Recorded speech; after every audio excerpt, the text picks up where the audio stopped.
Hola a todos, los saludo nuevamente desde el living de mi casa para una nueva clase de ruteo de vehículos. En la clase de hoy estudiaremos el problema del vendedor viajero y en particular vamos a aprender algunas heurísticas para resolver este problema. En particular, hoy día vamos a ver la heurística del vecino más cercano, vamos a ver el algoritmo Greedy, heurísticas de inserción, Clark y Wright, el algoritmo de Christofides, 2-opt, 3-opt y un poquito de Lin-Kernighan. Esta clase de hoy es un poco más larga que la anterior y si es necesario vamos a dividirla en dos, vamos a ver cómo andamos de tiempo. Perfecto. Partamos entonces por una definición de lo que es una heurística.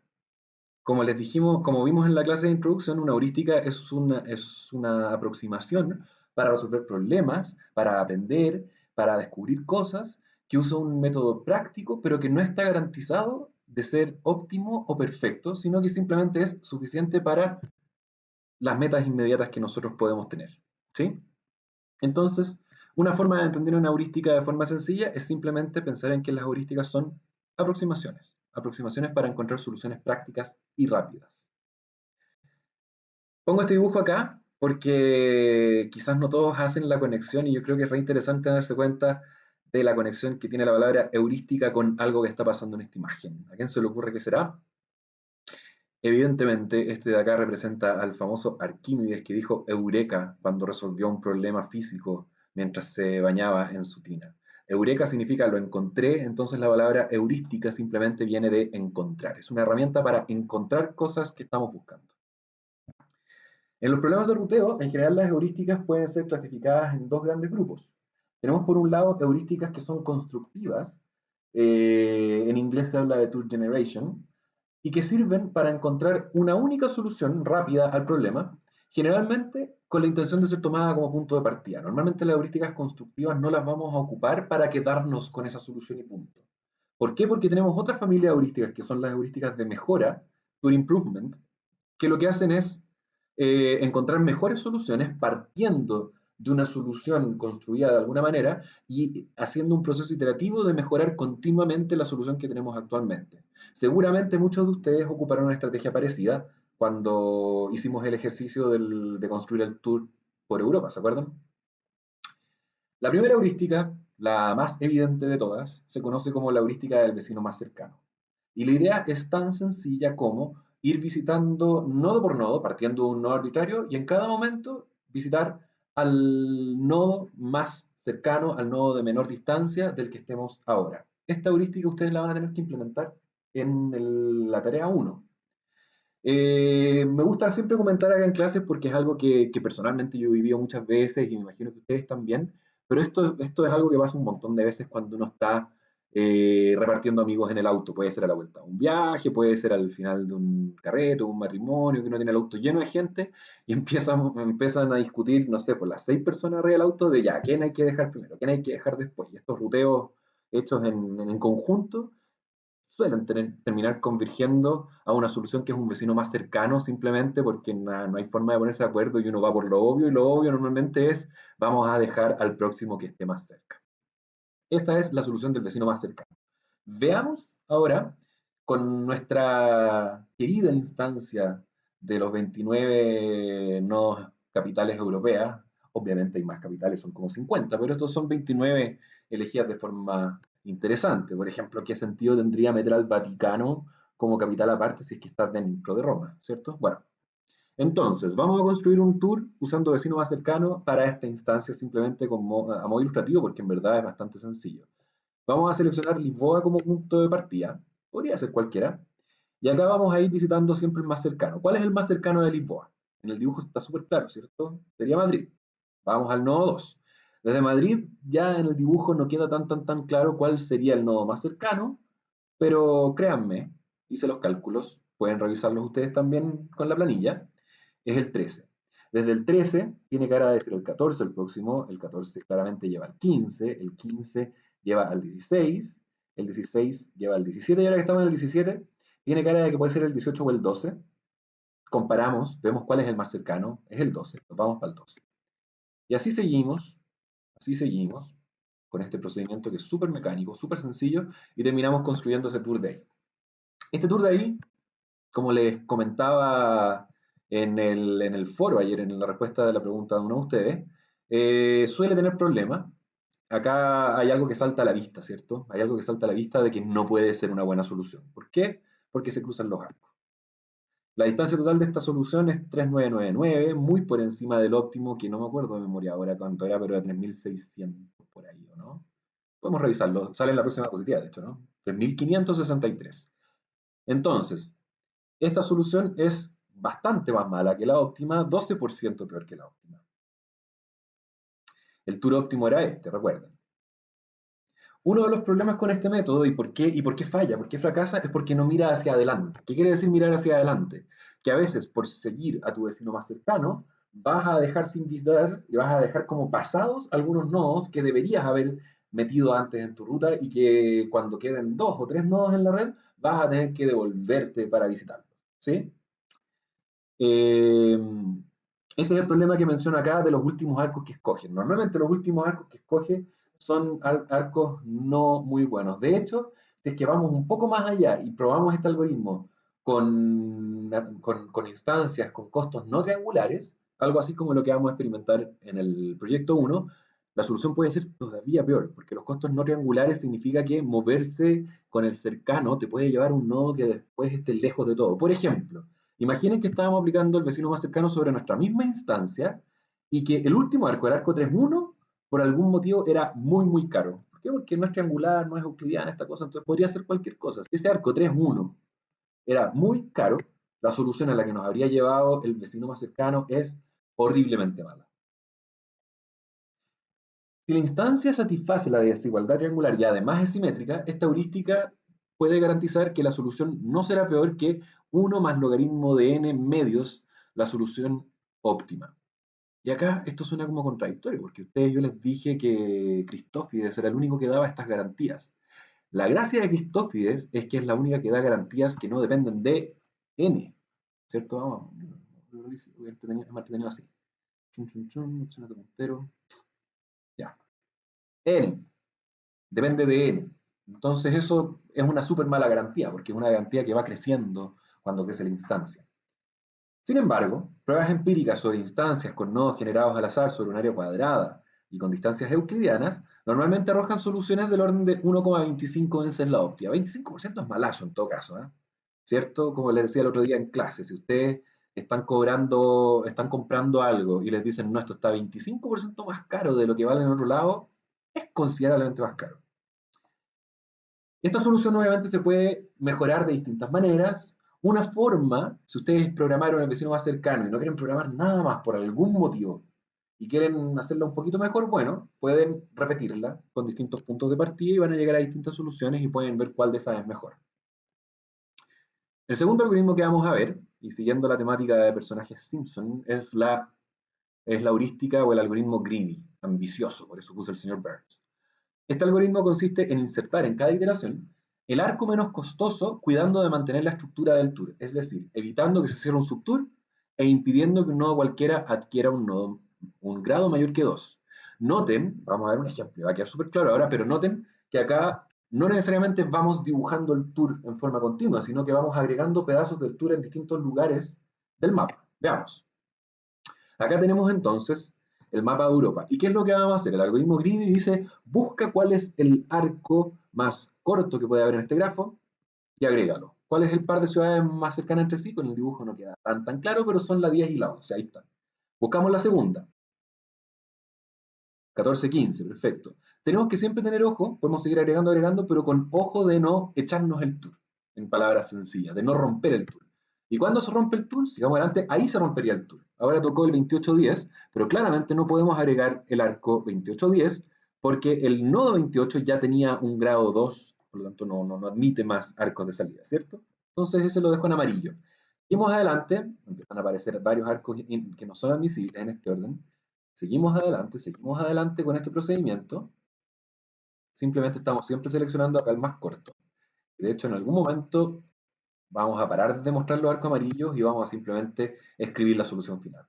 Pueden observar acá que también existen cruces en algunas partes y eso no es ideal. Pero esta solución tiene un costo de 3.956, es ligeramente mejor que la anterior Y eso es normalmente lo que pasa. Ojo que estos rankings de cuál es mejor, de cuál es peor que estoy haciendo, no son nunca una garantía fija. Uno siempre puede construir una instancia que favorezca a un algoritmo sobre otro, ¿ya? Pero a rasgos generales, instancias generadas al azar o instancias no intencionalmente diseñadas para que un algoritmo fracase, deberían satisfacer que el greedy ande un poquito mejor que el vecino más cercano. ¿Cierto? Entonces este algoritmo suele ser mucho mejor en la práctica que el vecino más cercano, aunque es un poquito más difícil de programar, porque hay que revisar que no se cierren los subtours. Es ligeramente más difícil de programar y es solamente porque el vecino más cercano es trivial. Este de acá, la verdad que no es tan difícil. Si la instancia satisface la desigualdad triangular y además es simétrica, esta heurística también tiene una garantía, pero que también depende de n. Empíricamente, sobre instancias aleatorias y euclidianas, Greedy entrega soluciones cercanas a 15% de veces la óptima. Habíamos dicho que Nearest Neighbor era 25. Acá hay un comentario, y esto se los advierto porque puede que en la literatura, puede que en videos que vean en YouTube o qué sé yo, vean que autores u otras personas llaman greedy al vecino más cercano. Y eso tiene sentido porque la verdad es que la palabra greedy no es una palabra que es propia solamente de los algoritmos de ruteo. Seguro que ustedes en otros cursos ya han visto algoritmos tipo greedy para otros problemas. Greedy simplemente son algoritmos avariciosos, algoritmos codiciosos, y que lo único que hacen es, en cada etapa, elegir la que sea mejor según algún criterio. Si nuestro criterio es el arco más corto, tenemos el greedy que acabamos de ver. Si nuestro criterio es el arco más cercano, también lo podemos entender eso como una forma de greedy y eso nos lleva al vecino más cercano.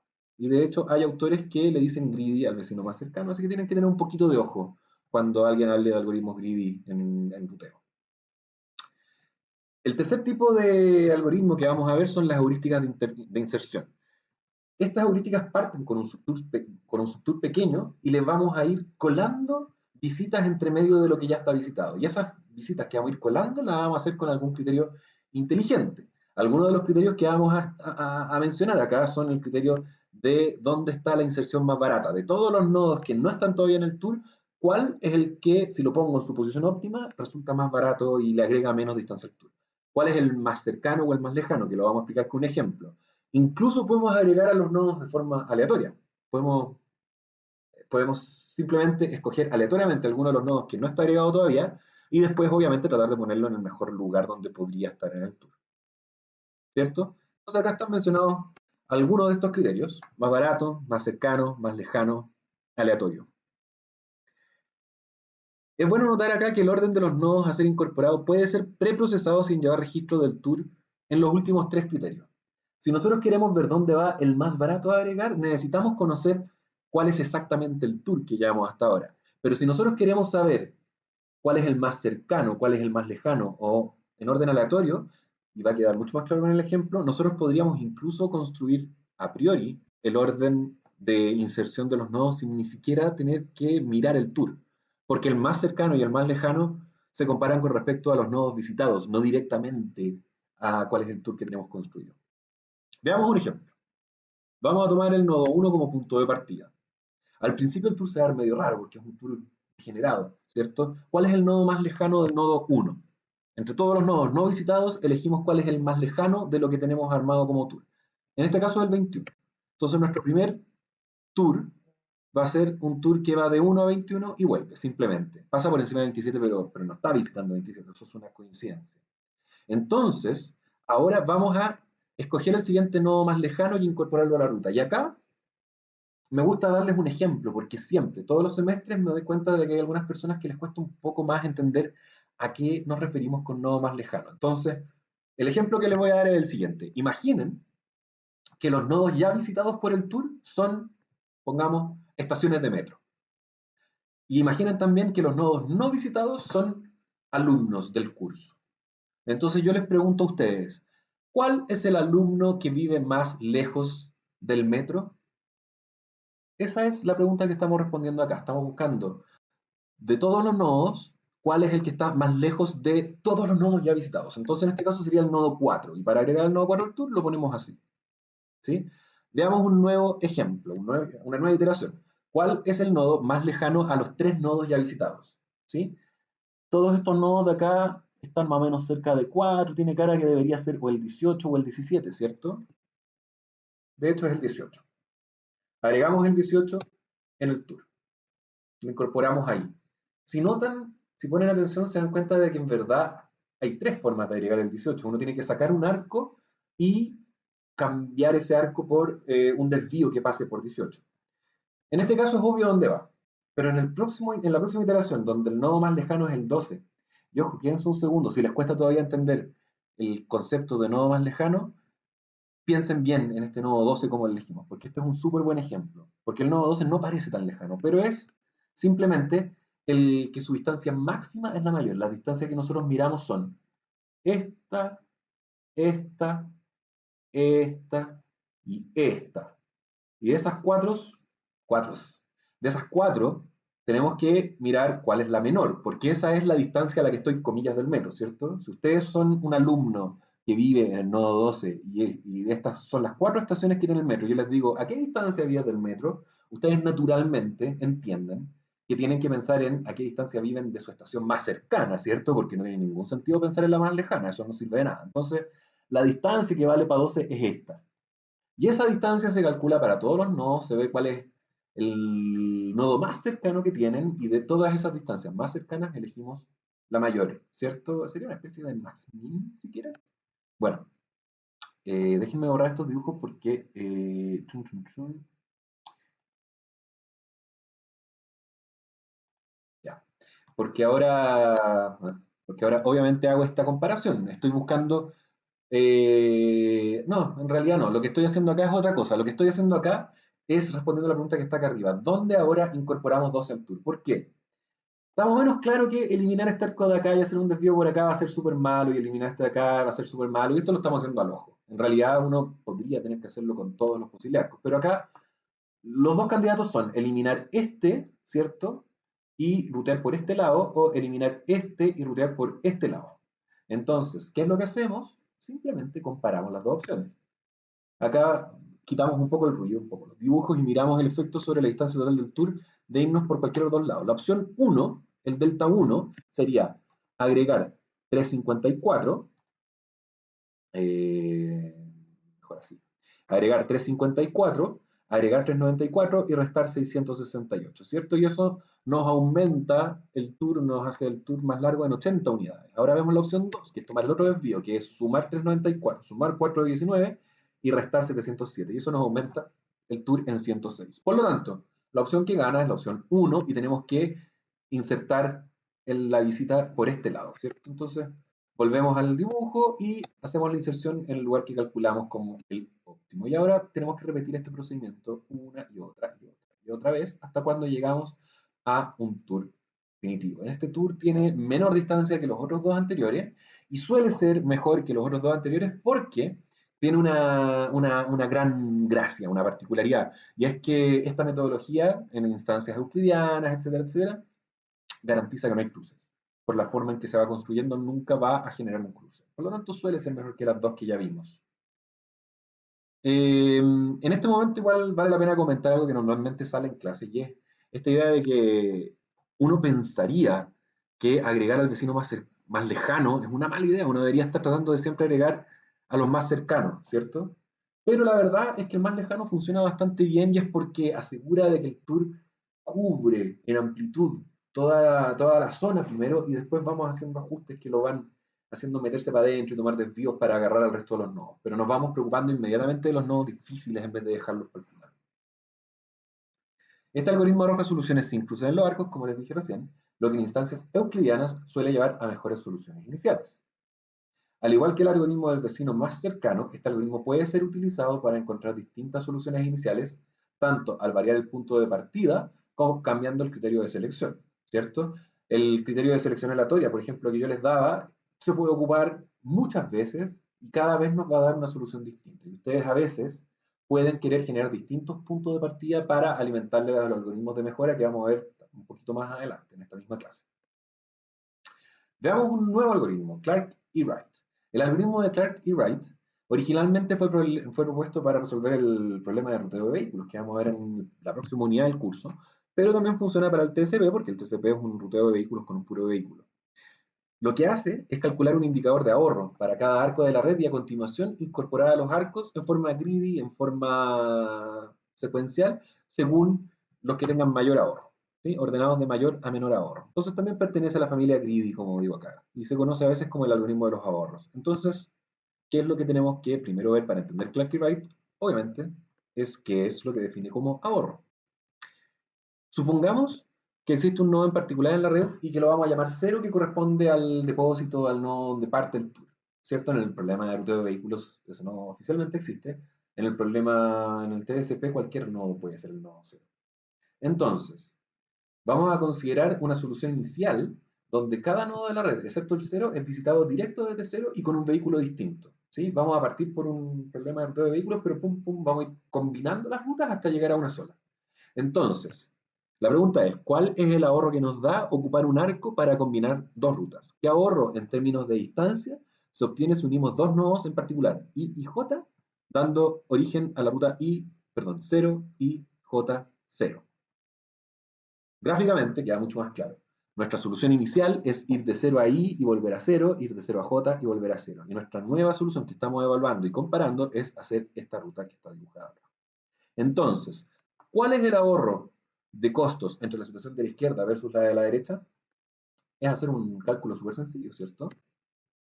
Savings, ese, es el costo de la solución inicial, dos veces ir de 0 a I y dos veces ir de 0 a J. Acá estamos asumiendo simetría de las distancias, pero uno podría generalizar esta fórmula también si quisiera. Menos el ahorro, entonces sería menos el costo de esta, que es una vez esta misma, y el costo de estas dos. Y restando llegamos a esto. Este numerito nos da un ahorro, lo calculamos para cada arco, y vamos ahora a hacer un algoritmo greedy, donde rankeamos a los nodos, perdón, a los arcos con este costo. Y así es simple, así es simple. En este caso, como estamos trabajando en un TSP, no nos vamos a fijar en que exista capacidad en los vehículos y cosas que vamos a agregar después. Entonces, algoritmo de Clarke-Wright. Seleccionar un nodo arbitrario como depósito, nodo 0. Segundo, para cada par IJ de nodos con IJ distinto de 0, porque el ahorro no tiene sentido si es que uno de los dos nodos es el 0. Calcular el ahorro con la fórmula que sacamos recién. Y después ordenar los arcos en forma decreciente por S, cuidando de no formar, acá falta agregar, ¿cierto? Ordenarlos en esa forma y agregarlos al tour, cuidando de no formar subtours ni nodos con grado mayor que 2. ¿Cierto? Parecido a lo que estábamos haciendo en el otro grid. ¿Se acuerdan? Los arcos que parecían amarillos eran para evitar grado mayor que 2. Veamos un ejemplo más. Lo primero, entonces, ¿qué es lo que tenemos que hacer primero? Calcular todos los ahorros de esta red. Bueno, perdón, definir un nodo como depot. Ahí está, el nodo 1, Lisboa, nuevamente. Calculamos S y J. Acá les entrego solamente los 20 mayores ahorros. ¿Sí? Acá están rankeados. Estos son los 20 mayores ahorros. Después vamos a revisar el resto de la lista cuando sea necesario. Entonces, tenemos ahí los 20 mayores ahorros y lo que vamos a hacer es el grid que les decía. Primero vamos a mirar el primer arco, 21-24, y lo agregamos a la solución. Agregamos el segundo arco, 21-23. Y acá ya nos damos cuenta inmediatamente que el nodo 21 ya está saturado, podríamos decir, ya tiene grado 2, ya está visitado, ya está atendido. Por lo tanto, nosotros además podemos en este momento mirar la lista y saltarnos todos los que tengan un 21, ¿cierto? De hecho, ahí tratamos de agregar el 21-20, que era el número 3, y no nos da. Y ahí, como somos pillos, simplemente eliminamos ahora mismo ya todos los 21 para adelante y ni los miramos. Seguimos con la lista, 22-23, lo agregamos. El 23 está cumplido ya, así que chao con el 23. Seguimos la lista, 20-22. Eliminamos. Seguimos la lista, 19-20. Y así. Ahora miramos el resto que toca para adelante de la lista, porque no se las di completa, porque era súper larga, y toca esto. Y si se fijan, además el ranking pasa del 22 al 27, al 32, al 34, y esto es porque ya filtré los ahorros de los nodos ya visitados, que son todos estos. Entonces seguimos para adelante. Agregamos ese, agregamos ese. Acá vamos a avanzar rápido porque esta cosa es bien mecánica. Seguimos adelante hasta agotar la lista. Y en algún momento acá en este ejemplo va a pasar una cosa que no ha pasado todavía, y es esta. llegamos a un momento, voy a volver un paso atrás, donde miramos los ahorros y el próximo ahorro es el 13-17. Pero lo pinto en amarillo porque evidentemente ese arco tampoco lo queremos agregar, ¿cierto? No queremos cerrar un subtour. Este tema de los subtours igual nos puede dar algunos dolores de cabeza si no sabemos cómo programarlos, pero yo les voy a dar un dato ahora también, les voy a mostrar una manera eficiente de programar este chequeo de subtours para no estar calentándose la cabeza y no estar perdiendo tiempo. Ignoramos entonces ese, seguimos adelante, y llega un momento donde tenemos un tour que conecta a todos los nodos de la red, excepto al uno porque el uno está fuera de los ahorros. Pero ¿qué es lo que hacemos ahora? Simplemente unir los cabos sueltos, ¿cierto? Este tour nos dio 3648. Bastante decente, ¿cierto? El algoritmo de Clarke y Wright suele entregar buenas soluciones en la práctica. En general, representa un buen balance entre complejidad y calidad de la solución que encuentra. No es particularmente difícil de programar, ¿cierto? De hecho, es igual de difícil de programar que un greedy, porque calcular los ahorros es trivial. Así que suele ser una buena idea. Suele ser una buena idea Clarke y Wright como punto de partida. Veamos ahora el algoritmo de Cristófides. Y como recordarán, de lo que vimos en la primera clase o en la clase de atrás, tiene una garantía de 50%, que es bien mala, ¿cierto? Como garantía no es muy buena, pero el algoritmo de Cristófides tiene la gracia de que es el único que entrega esta cota teórica que no es dependiente del tamaño de la instancia. Y además que la forma en que se demuestra esta cota es muy, muy elegante y muy, podríamos decir, didáctica, ¿cierto? Es una buena lección de una forma en que uno puede demostrar cosas relacionadas con el TSP y quién sabe, algunos de ustedes pueden inspirarse con esto y descubrir algo más, quién sabe. Ya. Recordemos entonces primero en qué consistía el algoritmo de Cristófides y después vamos a hacer esta demostración. El primer paso era tomar nuestro grafo y construir sobre él el AMEN, el árbol mínimo de envergadura máxima. Este árbol se puede construir con el algoritmo de Kruskal, que es el que yo enseño en este curso, o también ustedes perfectamente pueden ocupar el algoritmo de PRAM, que también ya se vio en flujo y los dos son igual de sencillos, son triviales. Entonces supongamos que tenemos ahí una MEM. El segundo paso es completar esta MEM para que se pueda hacer un tour sobre él. ¿De qué manera? Preocupándonos de que los nodos impares queden emparejados. ¿Sí? Esto de acá es consecuencia o es muy similar a lo que uno hace cuando construye un tour de Euler en ruteo, perdón, en el ramo de flujo en redes. Entonces, para poder completar el tour, lo que nosotros vamos a hacer es buscar los nodos impares, no los marqué acá, perdón, pero buscar los nodos impares y emparejarlos. Este es un posible emparejamiento. Fíjense que si nosotros agregamos estos tres arcos, ahora todos los nodos tienen grado par, todos los nodos tienen grado par, y gracias a eso, por uno de los muchísimos teoremas de Euler, gracias a eso nosotros ahora podemos recorrer este grafo completo, ¿cierto? Sin, comillas, levantar el lápiz. De hecho, ahí está la solución del tour de Euler construida sobre este grafo. Esto de acá garantiza 1,5, que es a lo más 1,5 ese es el óptimo, si es que la instancia cumple la desigualdad triangular. Y ahora van a ver por qué es necesario asumir esto, cuando veamos cómo se demuestra este hecho. ¿Sí? ¿Qué tan bueno es 1,5? Bueno, si 1,25 era malo, imagínense lo que es que te digan, mira, te están cobrando 50% extra. Malo, ¿cierto? Súper malo. Ojo que 50% es la garantía. En la práctica, en promedio, esto es mucho mejor que un 50%. Vamos a ver después una tabla que es la que les subí también ayer al Canvas, donde ven cuánto es en verdad en promedio esta cosa. Demostración. ¿Cómo vamos a demostrar que es 1,5 veces la óptima? Esto de acá, la verdad es que se ve como súper desafiante, ¿cierto? ¿Cómo vamos a demostrar que una solución es a lo más 1,5 veces una solución que no conocemos? ¿O de dónde vamos a sacar cotas para esto? Suena desafiante, pero van a ver que la demostración en verdad es muy, muy, muy bonita. En primer lugar, el tour de Cristófides, que vamos a llamar HC, a esta solución que construimos recién, y ojo que estamos hablando, déjenme volver un segundo, estamos hablando de esta solución tal cual, ni siquiera la solución con los atajos, porque podríamos cambiar y este arco, ¿cierto?, por un atajo acá. No estamos ni siquiera hablando de eso, estamos demostrando de que esta solución, así de ridícula, porque podéis cambiarle estos dos y tomar un atajo acá, podéis cambiar estos dos y tomar un atajo acá, ya. Tal como está acá, esta solución tiene la garantía del 1,5. Y esta solución, Un dibujo atrás es la unión de dos cosas, ¿cierto? Es la unión de los arcos negros, que son un amén, más los arcos azules, que son un emparejamiento. Entonces, la distancia total del circuito H, vamos a llamar H, ¿cierto? Por Hamilton. Vamos a llamar H de Cristófides, es la suma de la distancia de la MEM, que lo llamamos T, y la distancia del pareamiento óptimo, que lo llamamos M. En primer lugar, vamos a suponer entonces que para cualquier red conocemos el AMEM y lo vamos a llamar T. ¿Sí? Porque eso es trivial y podemos conocer el AMEM en cualquier red. Segundo, vamos a suponer que conocemos la ruta óptima del TSP y la vamos a llamar H. Eso suena como trampa, ¿cierto? Pero el truco acá es que solamente estamos ocupando el hecho de que existe. En ningún momento vamos a necesitar conocer propiamente cuál es esta ruta. Solamente estamos diciendo que este tour existe y lo llamamos H. Y está esa línea roja, está representado por esa línea roja allá arriba. Y ahora, primera observación. Resulta claro que la distancia de este árbol T, sumando todos sus arcos que están ahí en negro, es menor o igual que la distancia de H. ¿Por qué? Les doy un segundito para que lo piensen.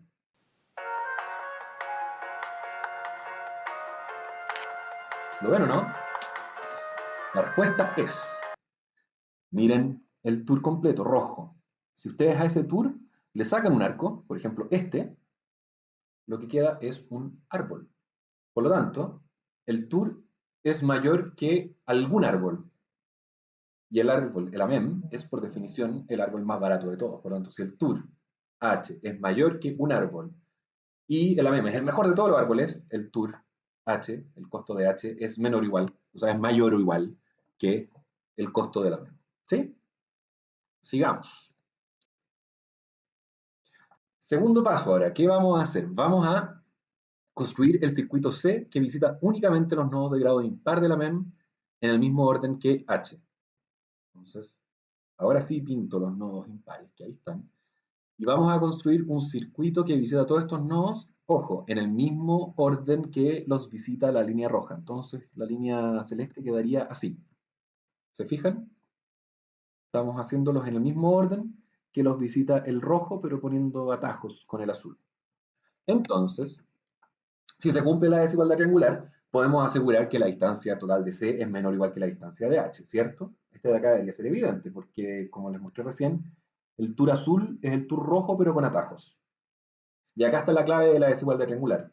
La palabra atajo es efectivamente un atajo solamente cuando hay desigualdad triangular, ¿cierto?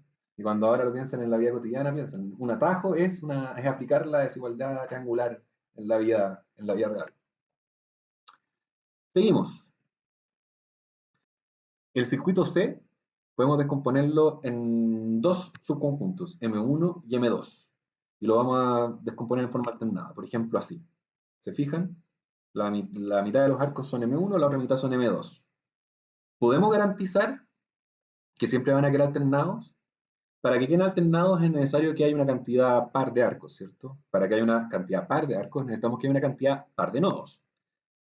Y esto se los dejo como propuesto, y además seguro que yo se los enseñé a muchos de ustedes en Flujo en Redes, o que lo vieron en Flujo en Redes, pero uno puede demostrar que siempre cualquier grafo, árbol, lo que ustedes dibujen, que quieran, la cantidad de nodos de grado impar es un número par. Y no puede ser de otra manera. Hay varias formas de verlo. Se los dejo como ejercicio propuesto para que lo piensen, ¿ya? Seguimos adelante. M1 y M2, entonces, construimos estos dos. Vamos a suponer que conocemos cuál de los dos es el menor. Y esto es sin pérdida de generalidad, porque siempre hay uno de los dos que es menor o igual que el otro, ¿cierto? Eligen ese. En este caso vamos a suponer que es M1. ¿Qué implica eso? Que la distancia de M1, por ejemplo, la línea azul no punteada acá, va a ser menor o igual que la mitad del circuito completo. ¿Por qué? Porque M1 más M2 tiene la distancia C, por lo tanto el menor de los dos tiene que ser menor o igual que la mitad de C, ¿cierto? ¿Cierto que sí o no? Si ustedes suman dos números y da un total, el menor de ellos tiene que ser a lo más la mitad de ese total. Eso es lo que estamos diciendo acá en esta primera mitad. Y después estamos ocupando que ya sabíamos que la distancia de C es menor o igual que la distancia de H. Entonces llegamos a que la distancia de M1 es menor o igual que 0,5 la distancia de H. Supongamos que M es el emparejamiento óptimo de estos nodos de grado impar. Dado que M1 es un emparejamiento cualquiera, además nosotros podemos decir que la distancia del emparejamiento óptimo tiene que ser menor o igual que la distancia de este emparejamiento arbitrario, que por lo que vimos acá arriba era menor o igual que 0,5 distancia de H. Y acá estamos empezando ya a relacionar el emparejamiento con H y estamos cada vez más cerca de completar la demostración. De hecho, recapitulemos. Tenemos la distancia del tour de Cristófides es la distancia de un árbol más la distancia de un emparejamiento óptimo. El árbol es a lo más el vendedor viajero, ¿cierto? El árbol dijimos que era menor o igual que la solución del vendedor viajero del tour rojo. Además, acabamos de demostrar que M es a lo más medio vendedor viajero. Por lo tanto, combinando esta información, llegamos a lo que queremos demostrar. La distancia de HC, la distancia de la solución de Cristófides, es a lo más 1,5 la distancia del vendedor viajero, de la solución del vendedor viajero. Bonito, ¿no? Todavía en esta beta de Cristófides tenemos que responder un par de preguntas. Hay un par de cosas que quedan en el aire. No de cómo funciona ni de por qué tiene 1,5, sino de cómo lo implementaríamos, ¿cierto? Si lo quisiéramos implementar necesitamos saber dos cosas antes. Primero, ¿qué hacemos con el AMEM? ¿Cómo construimos el AMEM? Podemos ocupar PRAM, que ya lo vimos también, ustedes lo conocen, pero acá yo les enseño Cruzcal para que tengan un poquito más de bagaje, de herramientas, ¿ya? Esta es una heurística greedy y que es tan simple como aplicar un algoritmo greedy que elige en cada etapa el arco más barato sin romper la estructura de árbol, ¿sí? O sea, como el algoritmo greedy que vimos antes para construir tours, solo que cambiando la condición de preocuparnos de que siempre estemos haciendo un tour por preocuparnos de que siempre estemos armando un árbol. Así es. Tenemos acá entonces un ejemplo. El algoritmo dice, mientras queden arcos por revisar, vamos a seleccionar el arco abierto más corto y si el arco no cierra un ciclo, vamos a incorporarlo a la MEM, ¿sí? Y en caso contrario lo vamos a descartar. Entonces miramos esta solución acá, buscamos el arco más corto, ese 3 que está ahí, lo agregamos a la solución porque todavía la cosa roja puede ser todavía un árbol, ¿cierto? Buscamos el próximo, hay un empate acá, pero los empates los rompemos arbitrario. Vamos a agregar ese de ahí, candidato es ese, lo agregamos. Ese candidato, lo agregamos. Ese candidato, si estuviéramos construyendo un tool, no es válido, ¿cierto? Pero como estamos construyendo un árbol, no hay problema. Mientras no cierre un ciclo, está todo bien. Seguimos adelante. El próximo candidato es ese 5 que está ahí arriba, lo agregamos, etcétera, etcétera, etcétera. En algún momento va a pasar esto. Un arco que es candidato cierra un subtour, cierra un ciclo, ¿cierto? Entonces ese de ahí no lo vamos a agregar, lo descartamos. Ese de ahí descartado. Entonces en algún momento también vamos a empezar a descartar algunos arcos. Ese de ahí se agrega. Y como ya habíamos, se fijan, ya habíamos alcanzado todos los nodos, ya nos podemos olvidar del resto. Y ese es nuestro amén. Esto de acá es equivalente al algoritmo de PRAM. Siempre da lo mismo. O siempre va a dar el mismo costo. Puede que haber varias soluciones que lleguen al mismo costo, pero siempre vamos a tener el mismo costo óptimo. Y este algoritmo también se puede demostrar, si ustedes quieren, esto ya no es contenido de este curso, ocupando las reglas o los teoremas de optimalidad por corte y optimalidad por ruta que vimos en flujo en redes. Y que vale la pena que le peguen una revisada porque así como ya datos, yo no les contesto, pero a veces salen en los exámenes de grado, ese tipo de cosas.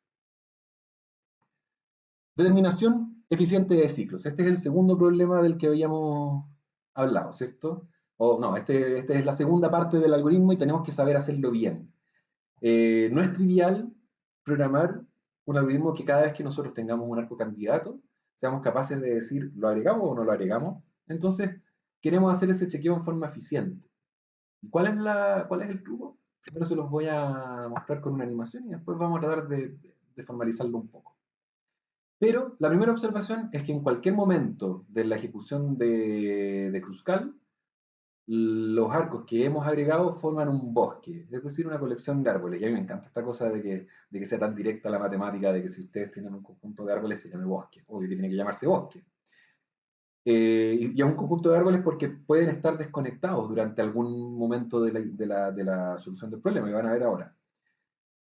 ¿Qué condición entonces debe satisfacer un arco para ser admisible? Un arco va a ser admisible si es que conecta dos nodos que pertenecen a árboles distintos del bosque. Si ustedes están mirando un arco y los dos nodos que inciden en este arco pertenecen al mismo árbol, significa que cierran un subtour. Entonces ustedes simplemente tienen que llevar registro de cuáles son los árboles de este bosque y cada vez que agregan un arco, preocuparse de que esté conectando dos árboles distintos, no dos nodos del mismo árbol. Entonces, acá este es el mismo de antes, no le dibujé los costos para que no quede recargado, pero vamos a ir agregando los arcos en el mismo orden. Entonces, la primera cosa que vamos a hacer es eh, llamar a los árboles iniciales como los nodos aislados son los árboles, ¿cierto? Vamos a decir que el nodo 1 es el árbol 1, el nodo 2 es el árbol 2, el nodo 4 el árbol 4, etc. Entonces, cuando nosotros conectemos el primer par de nodos, ahora tenemos que decirle a nuestro algoritmo, actualizarlo y decir, ahora estos dos árboles son el mismo. ¿Y cuál es el criterio que yo propongo acá? Ustedes pueden inventarse lo que quieran, es decir, cuando ustedes conecten dos árboles, cambiarle el nombre al mayor por el mismo del menor. ¿Sí? Entonces, en algún momento al final del algoritmo vamos a tener todos que pertenezcan al árbol 1. En este caso, entonces, ese 7 cambia por un 4. Agregamos otro. ¿Qué va a pasar? Estamos conectando el 3 con el 10, por lo tanto el 10 pasa a ser un 3. Agregamos otro, ese 8 pasa a ser un 4. Seguimos así. Agregamos ese, pasa a ser parte del árbol 4. El árbol 4 está absorbiendo a todos hasta que en algún momento lo toque un árbol menor. El 1 se conecta con el 2 pasa a ser un 1. ¿Cuál es el agregado? Perdón. Ya, agregamos el 3 4, por lo tanto ahora el árbol 4 va se me olvidó la palabra, merge, combinarse con el árbol 3 y pasan todos a ser parte del árbol 3. Y así seguimos. El 6 se une al árbol 3, el 9 que está allá a la derecha se une al árbol 3, ahora estamos agregando este arco de acá, por lo tanto ahora todo el árbol 3 va a combinarse con el árbol 1, el 11 se combina, el 12 se combina. Ah, perdón. Ah, ya, bueno, aquí lo que pasó fue que estamos evaluando un arco y efectivamente miramos un nodo extremo y dicen, este va del árbol 1 al árbol 1. Por lo tanto, parte de un ciclo, no nos sirve, tenemos que descartarlo.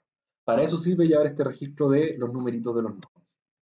Seguimos adelante, bla, bla, bla, bla, bla, y llegamos a la solución óptima de Kruskal. Esto que está acá es bastante sencillo de programar en verdad. No es tan complicado. ¿Cómo se hace eso? Definimos i árboles ti, que inicialmente contienen únicamente al nodo i, o sea, el t1, el tree 1, el árbol 1, contiene el puro nodo 1. Y además vamos a definir el conjunto t que está inicialmente vacío, donde vamos a ir almacenando qué arcos hemos puesto en el amen. Para cada nodo, entonces, vamos a definir también como t minúscula sub i el índice del árbol al que pertenece en cualquier momento dado el nodo i. Esta es como la etiqueta que estaba dibujada en la cosa que les mostré recién. Entonces, cada vez que se analiza un arco ij, vamos a revisar si ti es igual a tj. Si es que esto no sucede, entonces el arco es admisible, se agrega al conjunto t donde estamos guardando el árbol y colapsamos los árboles en uno solo, haciendo esta operación, ¿sí? Actualizando los árboles, combinando los árboles y actualizando estas etiquetas. ¿Sí? Son dos cosas distintas porque esta parte de acá corresponde a actualizar los numeritos que estaban arriba de los nodos y esta parte de acá corresponde a guardar los árboles. Cada árbol es una lista de arcos, ¿cierto? Entonces estamos juntando las listas de arcos si tenemos un árbol que tenía un puro arco y otro árbol que tenía estos dos arcos acá, el nuevo árbol, pum, es la unión de esos tres. Esa es la idea, así es. De hecho, ahora que lo pienso, aquí me falta agregar el arco IJ, porque el arco IJ todavía no pertenece a ninguno de los dos. Así que esto de acá puede ser un errorcillo que voy a revisarlo, corregirlo y subirlo en el PDF. ¿Les parece? Bien. Construimos el AMEM para la instancia de las capitales europeas. Les voy a mostrar ahora el ejemplo de Cristófides acá. Llevamos 44 minutos, súper bien. Hacemos este greedy. De hecho, estos arcos van en el mismo orden que cuando hicimos el greedy para generar un tool. Solo que este de acá antes era inadmisible y ahora no, ahora es válido.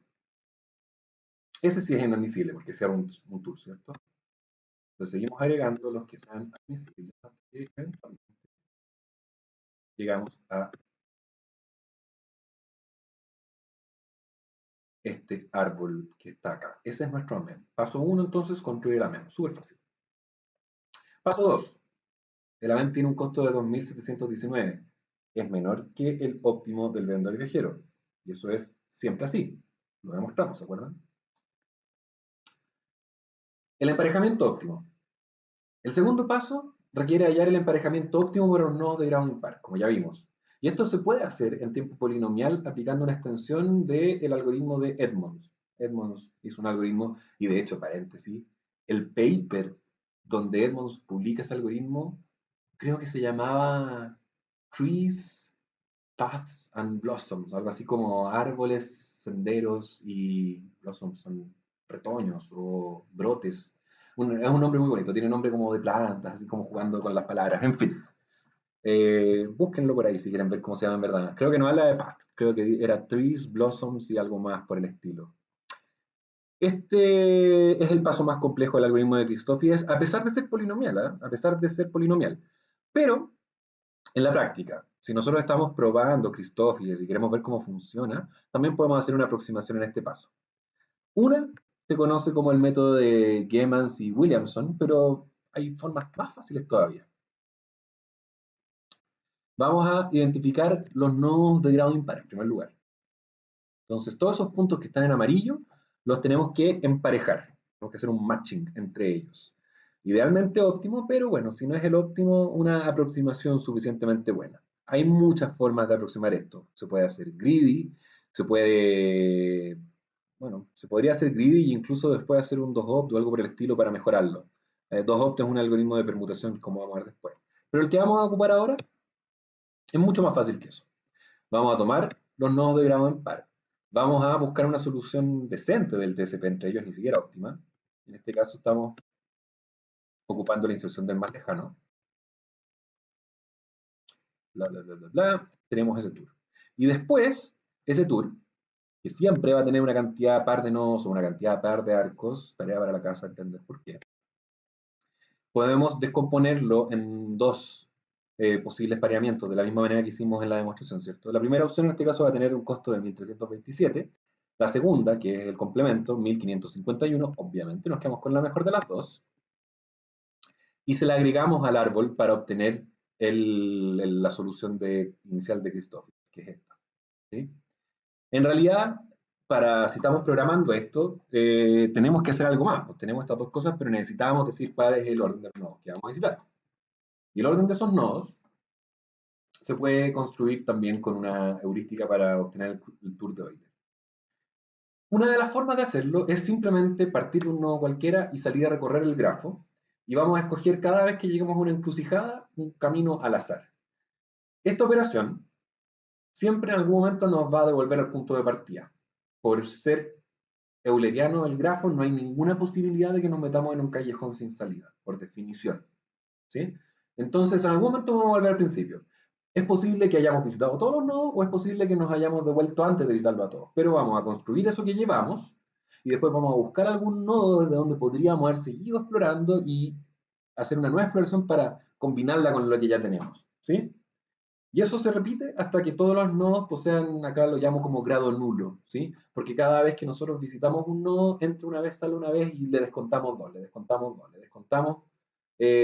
descontamos de su grado inicial hasta que cuando llega a cero es que entramos y salimos del nodo la cantidad de veces que teníamos que entrar y salir. Por ejemplo, este nodo de acá tiene grado 4, por lo tanto tenemos que entrar y salir de él dos veces para reducir a cero su grado. Eso es lo que quiero decir, ¿sí? Pero en realidad no es ni siquiera necesario hablar de grado para entender eso. Partamos de Lisboa, como es nuestra costumbre.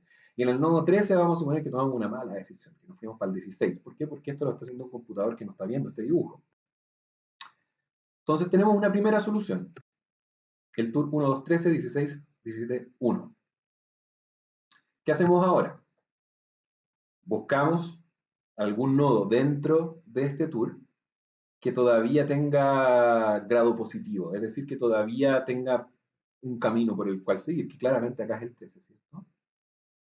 Buscarlo al ojo es súper fácil, yo hablo de grado porque si uno lo va a revisar, registrar en un computador, en un algoritmo, es más fácil registrar el grado todavía de salida de los nodos y este todavía tendría grado 2. Entonces miramos acá adentro y el 13 tiene grado 2, por eso lo elegimos.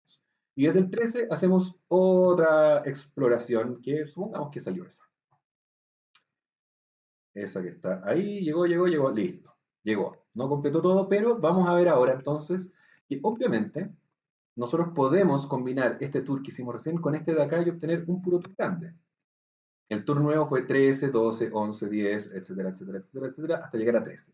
Entonces, nuestro tour inicial era este. Nuestro tour secundario que queremos combinar es este, que va de 13 a 13.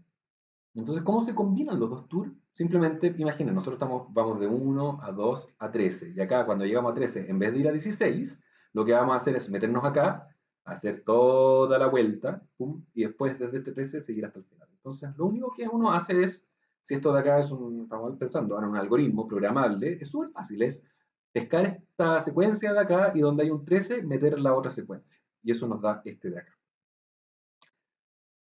Sobre este tour, nuevamente vamos a identificar un nodo de grado positivo, que sería el 7, el 22 o el 28. Volvamos atrás para que quede claro. El 7, el 28 o el 22 son los nodos que todavía podríamos mover para seguir explorando. Y vamos a repetir el procedimiento hasta haber cubierto todos los nodos.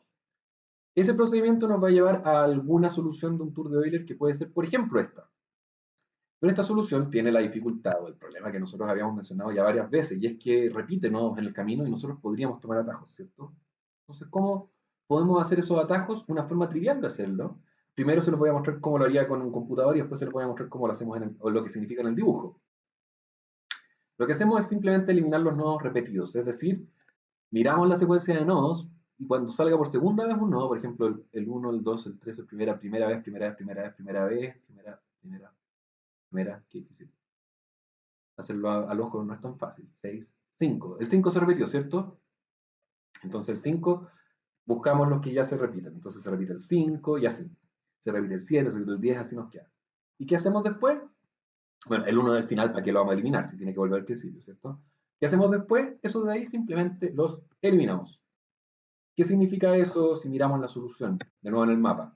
Teníamos esta solución que repite el nodo 13, que repite el nodo 10. ¿Recuerdan, de hecho, que nuestro primer nodo que se nos repetía era el 5? ¿Por qué es eso?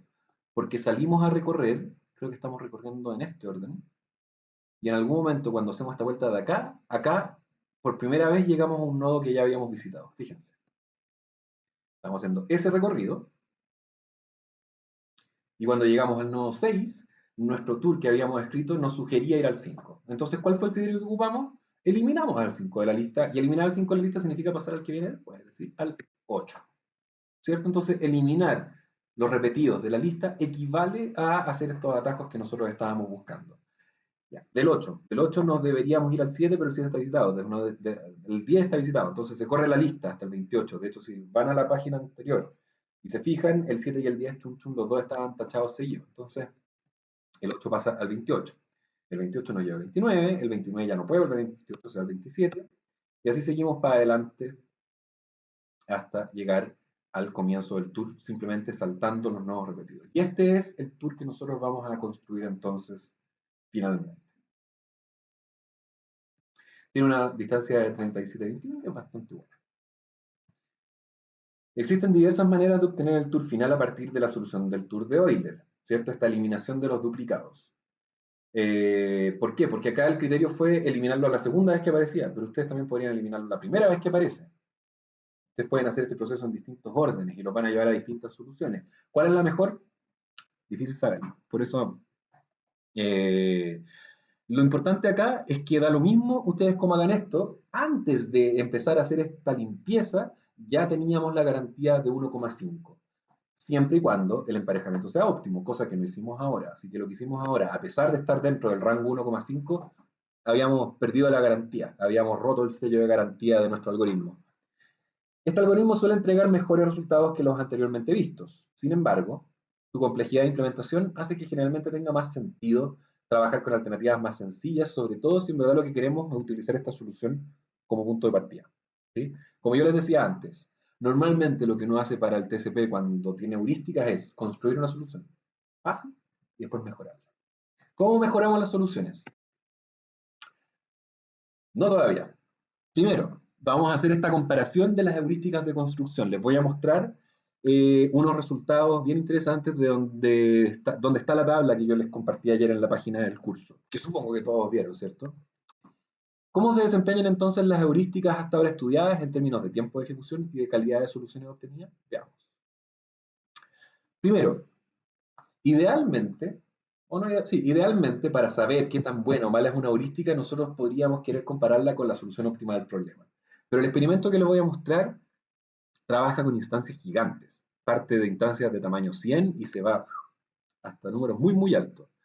Entonces, cuando tienes números muy, muy altos, a pesar de que hoy día tenemos herramientas que resuelven bien el vendedor viajero, en instancias grandes tampoco tenemos todo el tiempo del mundo. Entonces, podemos ocupar una aproximación. Y una buena aproximación es una cota inferior de la solución.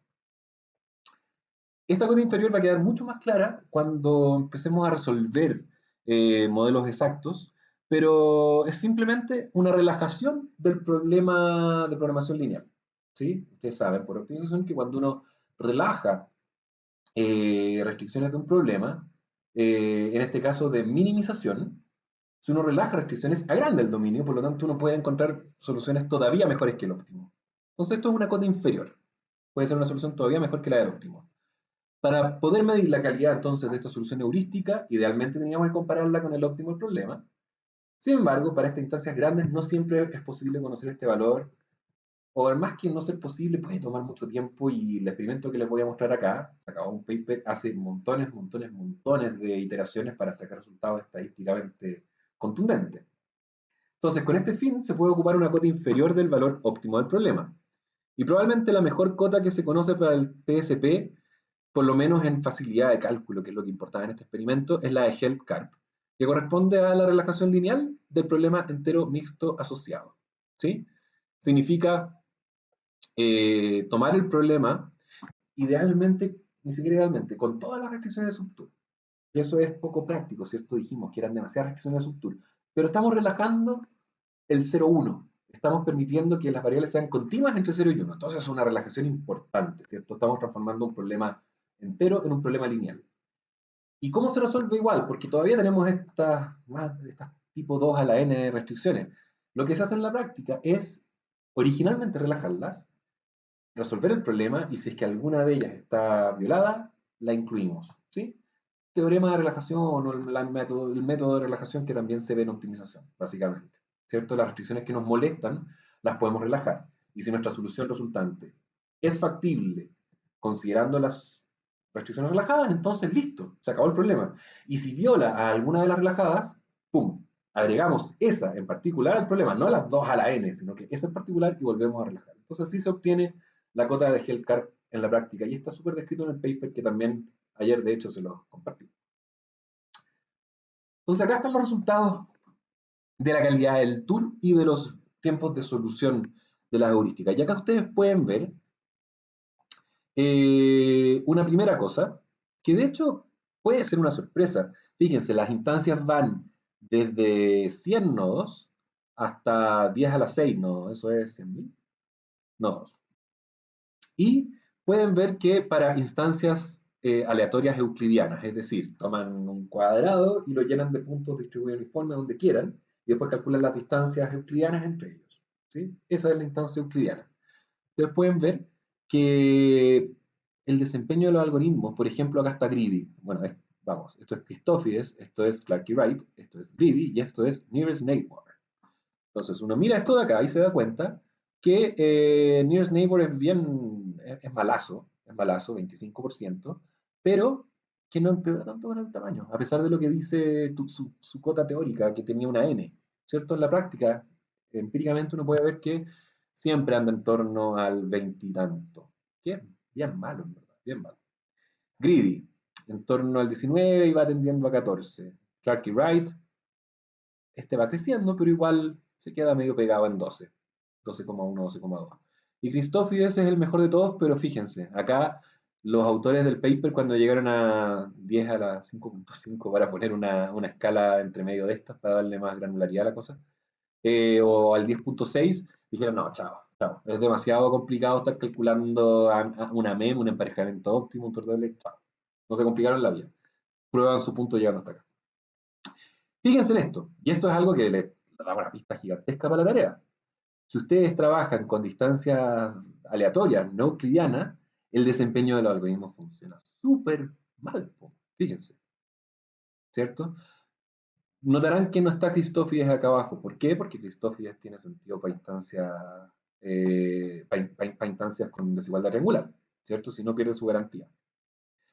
Pero acá pueden ver que si es que Clark y Wright te semi garantiza una solución a lo más 12% más cara en una instancia euclidiana, si la distancia es random, te da cualquier cosa. Y miren, o sea, acá, miren, esto es espantoso, ¿no? Horrible, horrible. Bueno, y en los tiempos, en verdad, véanlo ustedes, pero la historia es la misma.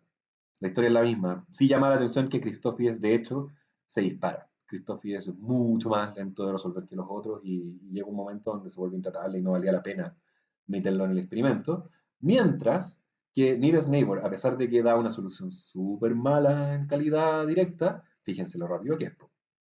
Lejos de los otros, ¿o no? Nearest Neighbor, la más rápida. ¿Y por qué es importante que sea la más rápida?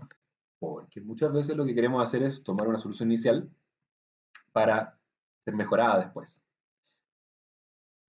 Hasta ahora hemos visto solo heurísticas sencillas de generación de tours que construyen una única solución y se detienen.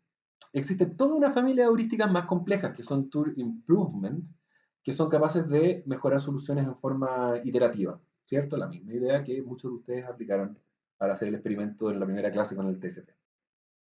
Entonces, veamos heurísticas de mejora. Una forma de encontrar mejoras a una solución dada consiste en analizar secciones de esta en búsqueda de mejoras. El algoritmo define una operación básica que permite moverse entre soluciones vecinas sucesivamente mejores hasta alcanzar alguna que no permita mejora. Partamos por 2opt. El algoritmo quizás es más popular porque es muy sencillo y que entrega soluciones bastante buenas. Su operación básica consiste en eliminar dos arcos y reinsertarlos en forma óptima. En instancias euclidianas, un ejemplo de movida 2opt consiste en eliminar un cruce. Sin embargo, pueden existir movidas 2opt razonables incluso en ausencia de cruces. Y esto de acá, otro ejercicio propuesto. ¿Sí? Traten de pensar un ejemplo donde una movida 2opt que no descruza arcos, sino que con otra configuración también puede ser una mejora. ¿Sí? No es tan difícil, vale la pena como ejercicio para practicar. Veamos entonces ahora, ilustremos lo que es un 2opt para que les quede mucho más claro. No, veamos primero lo que es un 3opt y después ilustramos los dos juntos. 3opt. La operación básica es lo mismo que 2opt, pero con 3. Eliminamos 3 arcos y los reinsertamos de forma óptima. Un caso particular de un 3opt consiste en eliminar y reinsertar un nodo en su posición óptima. ¿Por qué? Porque cuando eliminamos un nodo, tenemos que cortar los dos arcos que lo tocan, y para volver a ponerlo en otro lugar tenemos que eliminar un arco. ¿Cierto? Entonces esto es sacar 3 y poner 3 arcos. Pero, perdón, nuevamente 3opt, esa no es la única, esta de acá, no es la única forma en la que se manifiesta, se puede manifestar de otras maneras. Gráficamente, a pesar de que esta ilustración normalmente confunde a muchos alumnos, en realidad lo único que queremos decir acá es que si esto de acá es una solución actual, que acá está dibujada como un círculo ordenado, pero obviamente puede ser cualquier otra cosa. 2opt consiste en eliminar un arco acá y un arco acá y conectarlos de la otra manera que hay. Y cuando ustedes eliminan dos arcos, hay solo una forma legal de reconectarlos. ¿Por qué? Porque la otra forma de reconectarlos, y acá vamos a hacer un dibujito, la otra forma de reconectarlos sería este con este con este. Y obviamente eso no vale. De la misma manera, si ustedes eliminan tres arcos, este y este, aquí, aquí se muestran dos formas de reconectarlos, pero en verdad hay dos más. Las otras dos más son los otros dos giros de esta figura que hay acá. ¿Sí? Pero claramente, cuando reconectamos también queremos evitar que se formen pedacitos como este, ¿cierto? O sea, esta solución, a pesar de que algo reconecta y algo reorganiza la solución, igual nos deja un subtour, entonces no sirve. Solamente sirven las cuatro formas de reconectar que no generan subtours. Veamos entonces ahora la solución greedy de nuestro vendedor viajero europeo que nosotros vimos antes y vamos a mejorarlo con operaciones primero dos opt. Entonces, vamos a ver primero los dos opt evidentes, ¿cierto? Un dos opt evidente es, por ejemplo, ese. Ahí tenemos dos arcos que se cruzan. Los podemos eliminar y reinsertarlos de forma descruzada, ¿cierto? Cambiamos eso por eso. Este de acá, a simple vista, claramente esto es más corto que esto, ¿cierto? Y una forma de entender por qué es imaginar esto dibujado encima de lo otro. Esto dibujado con esto y con esto. Ya ustedes tienen de nuevo dos triangulitos, pues tienen un triángulo acá y un triángulo acá. Y claramente este lado del triángulo tiene que ser menor que la suma de este más este. Por lo tanto, ese descruce, solo por desigualdad triangular, uno puede concluir directamente que tiene que ofrecer una mejora. Entonces, mejoramos ese. Todavía hay un cruce ahí, lo arreglamos. Acá, la tarea para la casa, en verdad, no fue nunca tan para la casa, porque vamos a tener, creo, un nuevo dos opt que hacer, que está allá abajo. Fíjense, para que vean, este es un ejemplo, un caso límite, porque el nodo 10, déjenme volver al puntero clase, porque el nodo 10 podría estar un poquito más abajo o un poquito más arriba de la línea, pero para que vean un ejemplo donde no es un descruce, imagínense que el 10 está un poquito por encima de la línea que hay acá abajo. Y perfectamente puede pasar que convenga, no, ya no descruzar, no, eliminar esos dos y reconectarlos de esta otra manera. Y eso también es una mejora. ¿Sí? Entonces ahí hay un ejemplo, si ustedes dibujan el nodo 10 un poquito más arriba, va a quedar mucho más claro, de cómo un 2-opt puede, una movida 2-opt puede no corresponder necesariamente a descruzar arcos. Seguimos adelante. En este momento, la solución que tenemos acá ya no la podemos mejorar con 2-opt, ¿sí? Podemos decir que es una solución que es localmente óptima para la movida o la permutación tipo 2-opt. Pero para fines didácticos ahora vamos a decir, pero sigamos con 3-opt. ¿Por qué? Porque 3-opt explora más alternativas, ¿cierto? 3-opt es más amplia. Cuando llegamos a una solución que 2-opt no la puede mejorar, podemos seguir adelante con 3-opt, que obviamente es más cara de programar y de resolver, que toma más tiempo porque mira más combinaciones. Pero en este caso podemos encontrar que esos tres arcos de ahí los podemos sacar y cambiarlos por esos tres.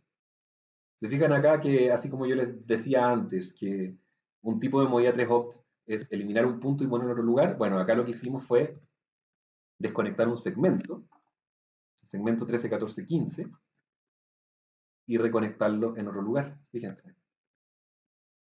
Ojo sí, que acá pasa que si antes supongamos que nuestro recorrido era para acá, 1, 2, 3, si antes la dirección era 13, 14, 15, al reconectarlo quedó 15, 14, 13.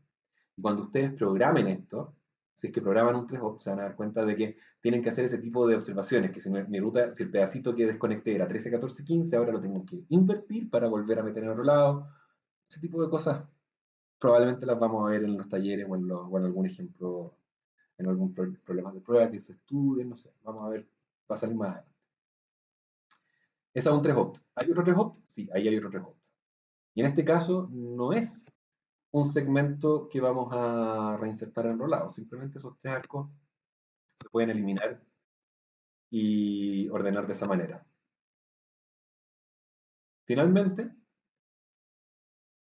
perdón, no finalmente, tenemos esos tres arcos de ahí, que ahora sí nuevamente corresponde a meter este segmento 7.5 en otro lugar, ¿cierto? Lo sacamos de ahí y lo metemos allá abajo. Y creo que ahora estamos a una movida 2-opt, simplemente, esa de ahí, de llegar al óptimo del problema. Entonces, esta instancia de 29 nodos, con 2-opt y 3-opt, se podía resolver a optimalidad. Obviamente esto va a depender también del punto de partida y de muchas cosas, ¿eh? Entonces, los algoritmos de permutación son sencillos de programar y suelen entregar muy buenas soluciones, lo que los hace muy atractivos en la práctica. Cabe notar que la solución a la que convergen estos algoritmos puede variar dependiendo del orden en el que se efectúan las permutaciones, ¿sí? Incluso con la misma solución punto de partida, ustedes pueden identificar, depende de cómo está programado, distintos pares de arcos para ir descruzando o no necesariamente descruzando, sino que mejorando, y pueden llegar a distintas soluciones con eso. Bien.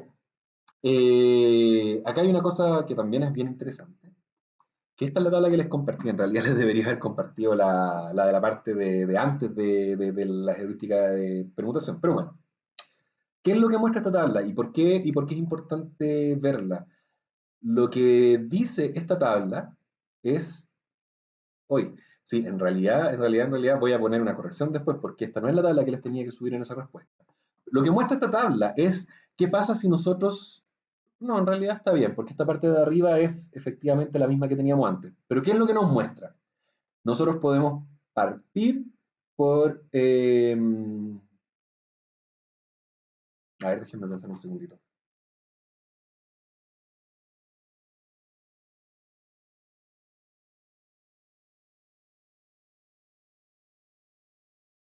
Ah, ya.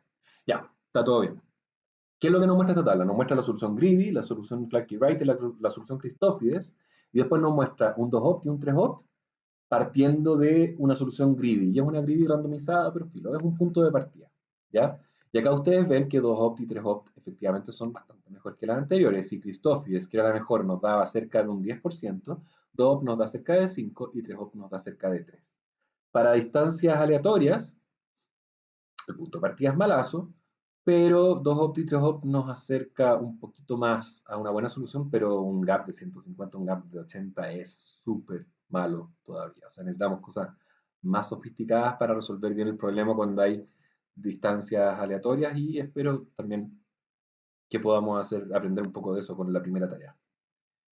La otra tabla, que esta encuentro que es súper interesante, es lo siguiente, es tomar un tamaño en particular, ya n igual 1000. Pero ¿qué es lo que hace? Lo resuelve con random, con NN, con greedy, con Clarke-Wright, con distintos tipos de puntos de partida. Este es un punto aleatorio de partida, una solución pésima. La nearest neighbor que está 25% arriba, la greedy que está 17 arriba, la Clarke-Wright que está 11 arriba, y después la resuelve con 2-opt y 3-opt. Y lo que pasa acá, y esto es el promedio de varias repeticiones, de varias instancias generadas al azar, no es una sola en particular, Greedy, que es un punto de partida malo y fácil de generar, converge a mejores soluciones que Clarke y Wright. Y eso es algo que en verdad es inesperado, ¿no? Es una gran sorpresa. Y miren, 3-op también, ¿cierto? Un punto de partida más alto nos lleva a una mejor solución.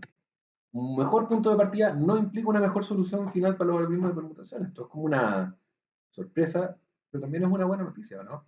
Significa que vale la pena probar distintos puntos de partida y que no vale la pena quemarse las pestañas o estar así como esforzándose demasiado por encontrar el mejor posible punto de partida si es que después uno igual se lo va a entregar a un algoritmo de permutación. Así que buena noticia. En general un punto de partida decente como Greedy funciona bastante bien para estas heurísticas. Voy a terminar la clase de hoy con algo que normalmente los otros semestres he omitido, porque es una heurística que a pesar de que es quizás la mejor heurística que se conoce para el TSP simétrico, quizás la mejor heurística que hay para el TSP simétrico del 73, no es fácil de programar y no es tan fácil de entender tampoco a veces, es un poco más compleja que las otras. Pero les voy a mostrar una idea general, les voy a mostrar dónde pueden leer y les voy a mostrar los resultados que son espectaculares. Esta heurística lo que hace en todo caso son iteraciones del tipo k-opt, y el k va variando, ¿cierto? Así como nosotros hicimos 2-opt, 3-opt, uno podría pensar 4, 5, 6, etc. Y lo que hace es, con una operación bien inteligente, evaluar movidas que hagan cambios de grupos y las va combinando entre sí. Por eso llega a k-opt. Este algoritmo de Link-Kernighan fue implementada por Hellsgaun y se conoce como LKH su implementación y que está disponible en internet. Ustedes la pueden bajar. Y posee los récords actuales para distintas instancias de benchmark del TSP. O sea, esta heurística ha roto el récord y le gana a las formas exactas y le gana. Es la heurística que ha roto todos los récords hoy día. Entre esas, ha roto el récord del World TSP. Yo les conté que una de las instancias más grandes, más desafiantes que existen hoy día es el TCP del mundo completo, que está conformado por casi 2 millones de nodos. El récord mundial que yo les mostré, que igual era re impresionante, eran ¿cuántas? ¿10.000? ¿Sí? Creo. Corríjanme si me equivoco. Pero estamos hablando de 2 millones, estamos hablando de una cosa completamente distinta. Y no solo eso, sino que además Concord, el software de Cook, con sus cotas mínimas, permitió probar que esta solución que encuentra LKH tiene un gap del 0,076%. O sea, está muy, muy cerca del óptimo, si es que no es la óptima. Es probable que sea la óptima. Así es como se ve esa solución. Ahí hay 2 millones de nodos repartidos por todo el mundo, que creo que el criterio era que cada asentamiento de un umbral para arriba de población se consideraba como un nodo. De hecho, fíjense que se pega a piques hasta la Antártica. Una locura, ¿no? Yo, personalmente, esta cosa a mí me vuela la cabeza. Bien, el que quiera profundizar en este algoritmo de Link-Kernighan está invitadísimo a tomar una lección de este curso online que se llama High Performance Computing de Georgia Tech en Udacity. La clase 16, los módulos 10 al 12, explican también lo básico de Link-Kernighan. Explican en el fondo que Link-Kernighan se basa en un tipo de permutación que es súper, súper, súper ingeniosa, súper creativa. ¿Sí? Eh, y como estamos llegando al final de la clase, aprovecho también para proponerles, yo personalmente creo que voy a profundizar un poquito más en ese curso porque sería re interesante, tiene muy buen nivel y estos son 3 módulos de la clase 16 de un curso que es gigante y que tiene cosas bien, bien, bien, bien buenas y yo creo que, no sé, po, ahora que estamos encerrados hay que aprovechar el tiempo de forma creativa y productiva, ¿cierto? Y una muy buena forma de aprovechar el tiempo es aprender cosas nuevas. Así que ahí tienen una buena fuente para seguir aprendiendo. Los que encuentren cosas interesantes, por favor, compártanlas. Por favor, ocupen el foro del curso. Notarán que agregué en el foro del curso eh, agregué una entrada en el foro que se llama Café después de la clase. ¿Sí? Yo les había dicho que a mí me gustaba al final de la clase, el que quiera quedarse conversando, nos podíamos siempre tomar un café. Bueno, ya no podemos, pero ahora tenemos eso. Y ahí la idea es que ustedes compartan sus dudas, las cosas que han descubierto, las cosas que les interesan, pero también que se lo tomen con libertad, ¿sí? Que hablemos de cosas que sean de interés general de una persona que podría estar en este curso, ¿cierto? Problemas de ingenio, memes que tengan que ver con matemática o con ruteo, todo eso es bienvenido. ¿Sí? Entonces, bien, entonces con eso terminamos la clase de hoy. Espero que estén muy bien, espero que haya quedado claro. Recuerden que cualquier duda, el foro del curso está abierto. Eh, Dejen ahí sus preguntas, dejen ahí sus comentarios. Estoy poniendo mucha atención al foro y dentro de lo que pueda hacer voy a responder todas las preguntas que ustedes me dejen ahí. Y bueno, me despido. El mensaje es el mismo de siempre. Síganse cuidando, quédense en sus casas y vean el video que les dejé. Está re interesante. Y si les gusta, sigan viendo ese canal porque es súper, súper interesante y entretenido. ¿Ya? Cuídense, nos vemos, chao.